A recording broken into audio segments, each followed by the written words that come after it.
রোজার সময় যদি কারো শরীরে এই তিনটি চিহ্ন দেখতে পান, বুঝে নেবেন ওই ব্যক্তি জাহান্নামী। জাহান্নামী ব্যক্তিদের শরীরে দুনিয়াতেই এই তিনটি চিহ্ন ফুটে ওঠে এবং এই তিনটি চিহ্ন যদি আপনার অথবা কোনো ব্যক্তির শরীরে দেখতে পান, বুঝে নেবেন ওই ব্যক্তির জন্য অপেক্ষা করছে ভয়াবহ শাস্তির স্থান জাহান্নাম। এবং এই তিনটি চিহ্ন যার শরীরে থাকবে তার জন্য জান্নাত হারাম। সে তিনটি চিহ্ন কি জানতে হলে দেখতে হবে পুরো ভিডিওটি।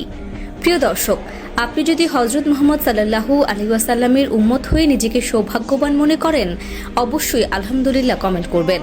আজকে আমার প্রিয় নবীর ভালোবাসার মানুষগুলোকে দেখতে চাই। প্রিয় দর্শক, অবশ্যই ভিডিওটি শেয়ার করতে ভুলবেন না। আপনার একটি শেয়ারে হয়তো অনেক মানুষ পাপ কাজ থেকে নিজেকে হেফাজত করতে পারবে। তাই দিন প্রচারের জন্য হলেও ভিডিওটি বেশি বেশি করে শেয়ার করে দিবেন।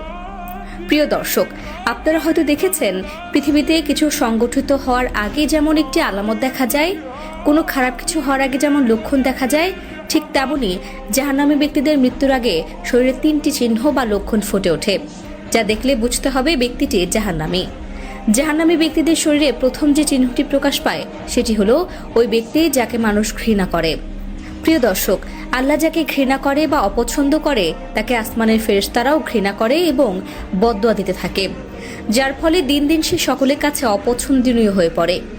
হাদিস শরীফে এসেছে, আল্লাহ তাআলা যখন মানুষকে ঘৃণা করে তখন তিনি জিবরাইল আলাইহিস সালামকে বলেন, আমি অমুক বান্দাকে পছন্দ করি না, আমি তার উপরে অসন্তুষ্ট। তখন জিবরাইল আলাইহিস সালাম বলেন, হে আল্লাহ, আমি ওই ব্যক্তির উপর অসন্তুষ্ট। তখন তিনি সপ্তম আসমানে ঘোষণা করে দেন এবং পর্যায়ক্রমে সপ্তম আকাশ থেকে ষষ্ঠ আকাশ, এরকম করতে করতে দুনিয়াতে থাকা ফেরেশতারাও তার উপর অসন্তুষ্ট থাকে, যার ফলে তার জীবনে কোনো প্রকার কোনো উন্নতি আসে না। এজন্য মানুষ তাকে অপছন্দ করে। যদি কাউকে দেখলে ঘৃণা লাগে, পছন্দ না হয়, দেখতে ভালো না লাগে, বুঝতে হবে ওই ব্যক্তিটি জাহান্নামী। 2 নম্বরে রিজিকের বারাকা উঠে যাওয়া, সফলতা না পাওয়া। যেদিকে যায় না কেন জানি ব্যর্থতা তার পিছু ছাড়ে না। টাকা পয়সা কোনো প্রকার কোনো বরকত আসে না এবং দিন দিন সে অধঃপতনের দিকে চলে যায়।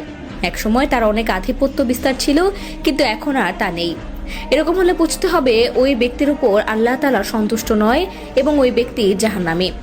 3 নম্বর হলো তার চেহারা কালো হয়ে যাওয়া। আল্লাহ তাআলা প্রত্যেকটি মানুষকে সর্বশ্রেষ্ঠ মাখলুকাত হিসেবে তৈরি করেছেন, কিন্তু যে ব্যক্তি একটানা পাপ কাজ করতে থাকবে আল্লাহ তাআলা তার চেহারা থেকে রহমতের নূরকে উঠিয়ে নেয়।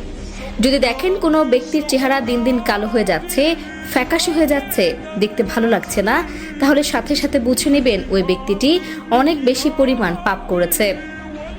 আর মূলত এই কারণেই তার চেহারা থেকে আল্লাহ প্রদত্ত নূর দিন দিন উঠে যাচ্ছে।